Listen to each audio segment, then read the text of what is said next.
ہر طرح کے لوگ آپ کو ملیں گے, تسبیح پھیرنے والے بھی ملیں گے, سیکولر بھی ملیں گے, ملت بھی ملیں گے, ہر طرح کے لوگ ملیں گے. ایک کنسنسس جنرل جس کے کنسنسس ہوتا ہے کہ سسٹم کے بارے میں نہیں ہے. خان صاحب کا بھی وہی حال ہے. دیکھیں کتنی اچھی بات کہا صاحب نے کی. دیکھیں دنیا پوری میں جو ڈیموکریسی ہے نا, جس کو ہم لے کے آگے چل رہے ہیں, امریکہ کی بات انہوں نے بات کی. $6.9 بلین اگر اوباما کے پاس, ٹرمپ کے پاس نہ ہو تو ان کا باپ الیکشن نہیں لڑ سکتا. اور یہ کون دیتا ہے؟ یہ پورے کا پورا وہ کارپوریٹ کلچر ہوتا ہے جو ان کو پکڑاتا ہے. اچھا, حالت یہ ہے کہ $15 ٹریلین یا $15,000 ارب امریکہ کی اکانومی ہے. اس کے اوپر 16-17 ارب جو ہے امریکہ کا قرضہ چلا ہوا ہے. قرضے چلائیں گے تو تاکہ ملک کو پھنسائیں گے. یہ بنتا ہے $31,000 ارب. امریکہ کے سرمایہ داروں نے $32,000 ارب جو ہے وہ چوری کرنے کے لیے کیمن آئی لینڈ میں رکھا ہوا ہے, اور اس کے اوپر کانگریس میں آواز نہیں اٹھتی. 1922 میں ایک بندہ بولا تھا, اس نے کہا تھا یہ پیسہ لے کے ہم زرداری کے $6 ارب کو روتے ہیں. تو راک فیلر زندہ ہوتا تھا, اس نے کہا تھا you are our dog, you should bark from our side. تم ہمارے کتے ہو, ہماری طرف سے بھونکا کرو, یہ کیا کر رہے ہو تم. اس کے بعد سے کوئی آواز نہیں اٹھی.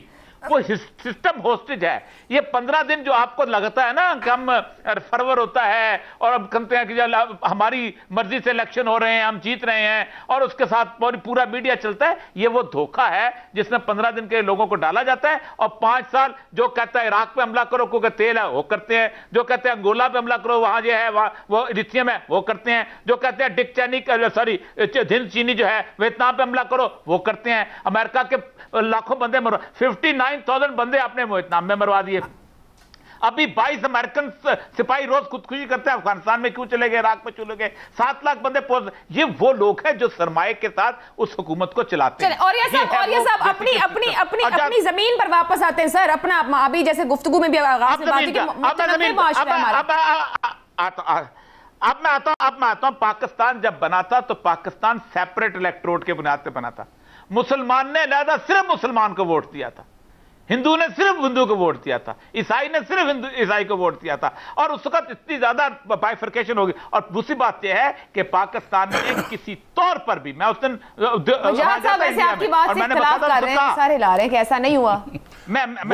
جس الیکشن کی بات کر رہے ہیں وہ جولائی 1946 کا کنسٹیٹیوشن اسمبلی کا الیکشن ہے, اور جو پاکستان بنا ہے وہ صوبائی اکائیاں جو ہے انہوں نے فیصلہ کیا ہے.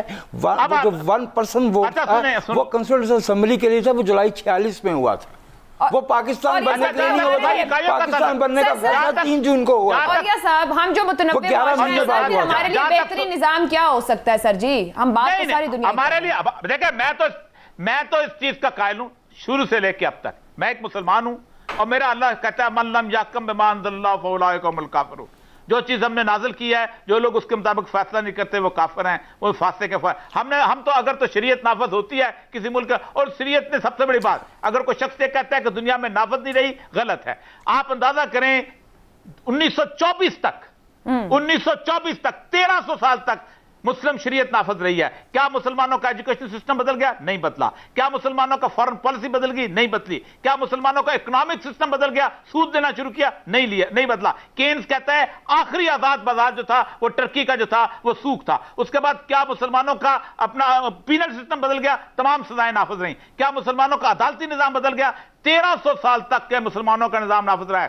جس لیکن 1256 کے اندر جہاں پر آ کے التمش نے شریعت نافذ کی تھی اور فقہ حنفی نافذ کی تھی, اس سے لے کے 1857 تک اس ملک میں نافذ رہی ہے. اس لیے کہ شریعت جو ہے وہ مذہب کا تعلق نہیں رکھتی. چوری کا کوئی مذہب نہیں ہوتا, چوری ہوتی ہے, عیسائی نہیں ہوتی, یہودی نہیں ہوتی. اس کے بعد کوئی غیبت کا کوئی مذہب نہیں ہوتا, زنا کا کوئی مذہب نہیں ہوتا. اسلام میں جو کنسنسس ہے وہ یہ ہے کہ آپ اس کو نافذ کریں. میں تو اس چیز کا قائل ہوں, اور یہ مسلمان امہ کے لیے بہتر تھا. ہم نے نہیں کیا, نہ کریں, اللہ کو جواب دہ ہیں. لیکن بنیادی طور پر آج بھی پی یو کی ریسرچ ہے کہ مسلم کنٹریز میں سے 8 مسلم کنٹریز یہ ہیں جن میں پاکستان ایک ہے کہ 97% لوگ ایسے ہیں جو کہتے ہیں کہ ہمیں شریعت کا نظام چاہیے. آج پی یو کی ریسرچ میں رپورٹ کر رہا ہوں, کوئی اور رپورٹ نہیں کرتا. تو جو لوگ چاہتے ہیں جمہوریت کے مطابق وہ نافذ کرو. مگر وزیر اعظم پاکستان تو اس پہ نہیں جا رہے ہیں نا, وہ تو کوئی اور بات کر رہے ہیں. اور یہ صاحب اکنامک ڈیموکریسی کی بات تو کر رہے ہیں یہاں پر, مگر پھر ساتھ ہی بگ منی کولیبریشن. اب سوال نظام پر ہے. کہیں نہ کہیں تو ویسٹ میں جمہوریت ڈیلیور کر رہی ہے نا, نظام کامیابی سے چل بھی رہا ہے, چھوٹے ملک ہوں یا بڑے ملک ہوں. سر آپ کے خیال میں نظام کی کمزوری ہے, نظام چلانے والوں کی کمزوری ہے یا نظام کہیں اور ہائی جیک ہے؟ دیکھیں نظام اس لیے چل رہا ہے وہاں پر کہ وہ اس وقت تک لوٹ رہے ہیں. دنیا کے تمام ریسورسز افریقہ میں ہیں, دنیا کا سب سے بڑا گولڈ ریزرو امریکہ میں ہے, لیکن ڈالر کی قیمت زیادہ ہے. یہ بینک آف انٹرنیشنل سیٹلمنٹ چلا رہا ہے. لیتھیم کہاں پیدا ہوتی ہے؟ افریقہ میں پیدا ہوتی ہے, جس سے آپ کا کمپیوٹر چلتا ہے. وہ پانچ اپنا ڈالر کے اوپر خریدتے ہیں اور $5,000 پہ آپ خریدتے ہیں. آپ لوٹ مار سے چلا رہے ہیں نظام. یہ ملٹی نیشنل کمپنیز کیا ہیں؟ 425 لوگوں کے پاس جو ہیں, اگر ان کا دولت تقسیم کر دی دنیا کے اوپر تو دنیا میں کوئی بھوکا ننگا نہ رہے, دنیا میں کوئی بندہ نہ ہو جس کے پاس کھانے کو چیز نہ ہو, جس کو تعلیم نہ ملے. یہ 50 لوگ ہیں جن کے پاس 65% دولت ہے. ان کی دولت دنیا سے لوٹ کے کنسنٹریٹ ہوئے, اس سے نظام چل رہا ہے. آپ بھی ایک آدمی کو $5,000 روز کے دے دیں, پاکستان میں چل پڑے گا. اس ملک میں حالت یہ ہے, چھوڑ دیں اکنامک کو. پاکستان کے اندر آپ ووٹ لے کے آ جائیں اور اس کے بعد آپ کراچی کو قتل گاہ بنا دیں. آپ عزت دار ہیں, آپ چائے والے کو قتل کریں, آپ نسوار والے کو قتل کریں, آپ دھوتی والے کو قتل کریں, جس کو قتل کریں, آپ کے پیچھے جمہوریت کا ووٹ ہے, آپ عزت دار ہیں. آپ مجھے بتائیے آپ میں اور چھوٹو گینگ میں فرق کیا ہے؟ But sir law and order ہونا چاہیے نا, یہ اس کے اوپر تو نظام کا قصور نہیں ہے. اگر ملک کا لا اینڈ آرڈر نہ اس پہ کام کرے, اگر کچھ ایسا ہو. آپ کے 10 ووٹوں سے حکومت بنتی ہے, آپ کے 12 ووٹوں سے نواز شریف اقتدار میں آتا ہے, آپ کے 26 ووٹوں سے بے نظیر اقتدار میں آتی ہے. اتنا گندا نظام دنیا کا. وجاہت صاحب جو سوال اٹھا رہے تھے کہ 8 میں 12 میں 13 میں 18 میں کیسے نظام آیا, وہ کہہ رہے ہیں کہ نظام اپنی پیورٹی سے بنتا ہی نہیں ہے. جب ایک جمہوریت اپنی پیورٹی سے نہیں سامنے آتی ہے, وہ مینیپولیٹ ہوتی ہے. کہیں بن نہیں سکی, کہیں بن نہیں سکی دنیا میں. لائف اس نے پتا کیا کیا ہے, انہوں نے کہا لائف, انہوں نے فقہ کا نام نہیں دیا, انہوں نے کہا لائف سٹائل, ہمارا لائف سٹائل ہم پہ حملہ آ رہا ہے, خبردار حجاب پہن کے مارکیٹ میں آئے, ہم تمہیں دیکھ لیں, ہمارا لائف سٹائل ہے, تم اس پہ حملہ کر لے, خبردار. تم نے یہ 2 سوال اٹھائے تھے ٹونی بلیئر نے اور بش نے, جس وقت حملہ ہوا تھا 9/11 پہ. انہوں نے کہا they want to take our lifestyle from us. یہ ہم سے ہمارا طرز زندگی چھیننا چاہتے ہیں. یہ طرز زندگی کیا ہے؟ فرینچ طرز زندگی کیا ہے؟ آپ سیکولر ہوں. فرینچ طرز زندگی کیا ہے؟ کہ آپ حجاب نہ پہنیں. فرینچ طرز زندگی کیا ہے؟ کہ آپ مسلمانوں کی طرح مسجد کے مینار نہ کھڑے کریں. سوئٹزرلینڈ میں کیا ہوا؟ یہی ہوا. یہ چیز ہے. اور جہاں تک فقہ کی بات ہے, فقہ انٹرپریٹیشن آف دا کانسٹیٹیوشن ہوتی ہے. دا کانسٹیٹیوشن از قرآن. وہ فقہ انٹرپریٹیشن آف کانسٹیٹیوشن دنیا میں ہر جگہ ہو سکتی ہے, آج بھی ہو سکتی ہے. میں اس بات کی بات نہیں کرتا. مسئلہ سارا یہ ہے, آپ انڈیجنائز سوچیں.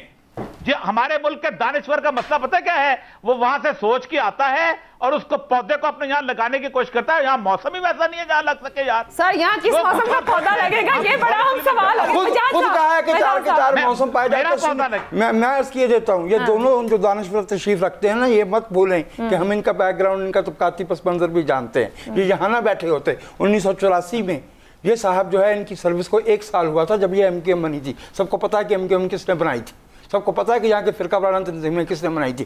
اگر میرا بھائی قاضی سعید قبضہ گروپ کا نام لینا چاہتا تو پھر اس کا نام لے. ضیاء الحق کا نام میں لیتا ہوں نا. ہاں, میں فوجی ڈکٹیٹر کا نام لیتا ہوں. اور باقی اور ایک بات, گھوم پھر کے پہنچ جاتے ہیں ان کے پاس, ان پہ تنقید کرنے, ان پہ تنقید کرنے. دیکھیے عائشہ, ان کے جو بالکیں ہیں ان کو آپ ڈیفینڈ کر رہے ہوتے ہیں. ضیاء الحق کے بالکوں کو ڈیفینڈ, مجھے موقع دیا جائے. گھوم پھر کے وہاں پہنچ جاتا ہے جن سے 74 سال سے بھیک مانگ رہے ہیں, قرض مانگ رہے ہیں. نام لینا 57 ملکوں کا, لینا نام سعودی عرب کا. ان کے پاس پیسے نہیں. ان کے ہاں جو ہے وہ جمہوریت ہے, ان کے ہاں جو اکنامک جو ہے وہ ایکوالٹی پیدا ہو گئی ہے. ایران میں اکنامک ایکوالٹی ہے, خامنہ کی دولت کا کسی کو پتہ ہے.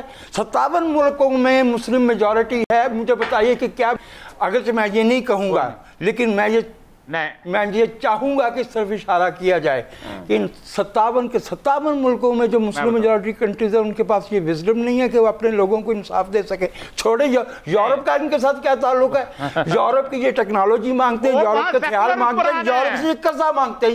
یہ 74 سال سے قرضے پہ اور بھیک پہ چل رہے ہیں. وہ کورونا تک تو یہ مانگنے جاتے ہیں, ان سے جائیں جا کے مانگے نا سعودی عرب سے. نہیں, اس پہ میری ایک ریزرویشن ہے. رائٹر کی خبر ہے. ایک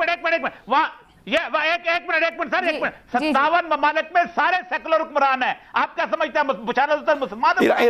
ایران اور سعودی عرب میں, افغانستان میں جب ہو گیا تھا, افغانستان میں ہو گیا تھا. ریکارڈ اور یہ صاحب ایک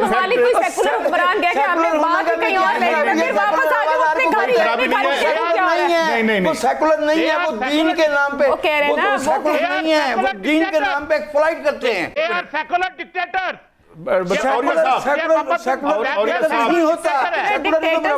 پہلی بات تو انہوں نے یہ کہی. اوریہ صاحب آپ سے سوال یہ, پاکستان میں گزشتہ جب سے یہ حکومت آئی گزشتہ قریباً 3 سال سے ون پارٹی رول کی کوشش کہا جائے, افواہ کہا جائے, یہ بات بہت زیادہ ہوتی رہی. آپ کے خیال میں یہ افواہ واقعی ہے, کہیں کوئی اس کی گراؤنڈ ہے, اور کتنی قابل عمل ہے پاکستان کے لیے؟ دیکھیں, پاکستان کا جو طاقتور طبقہ ہے نا, اس کے ایک ریسرچ ہوئی تھی بہت بڑی اس میں پنجاب یونیورسٹی میں. ان کی ساروں کا اوپر خاندان ایک ہے, بیوروکریٹ ہو, سیاستدان ہو, اب تو جرنلسٹ بھی آ گئے ہیں, وہی کافی پیسہ کمانے لگ گئے ہیں. یہ سارے مل کے اوپر سے رشتہ دار اکٹھے ہیں. ٹھیک ہے, اس خاندان نے رول کرنا ہے. ایک خاندان کا رول ختم ہوگا تو یہ ملک ٹھیک ہوگا, ورنہ نہیں ہوتا. اور یہ سب سے پہلے آپ سے, موجودہ جو پاکستان میں نظام موجود ہے, کون سی 3 بنیادی اصلاحات فوری ضرورت ہے اس کی؟ نہیں, میں تو ایک بات کا قائل ہوں کہ پاکستان کا جو کانسٹیٹیوشن ہے نا ابھی تک, اس کے لیٹر اینڈ اسپرٹ کے اندر بھی اگر کام ہو جائے شاید چلنے کا مشکل ہے. اس کی ایک میں چھوٹی سی مثال آپ کو دوں. یہ ملک جو ہے نا, یہ نظام و اشتاموں سے نہیں چلتا ہوتا.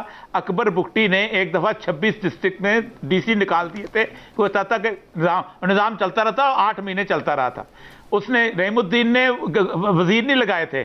پاکستان میں اسمبلی ختم ہو جائے, پاکستان میں ہائر افسر بند کر دیے جائیں, یہ ملک چلتا رہے گا. یہ جو ہم نے اوپر سٹرکچر بنائے ہوئے نا شاندار ڈسکشن کرنے, آپ کیا سمجھتے ہیں یہ روز اسمبلی کی کاروائی یہ ملک چلا رہی ہے؟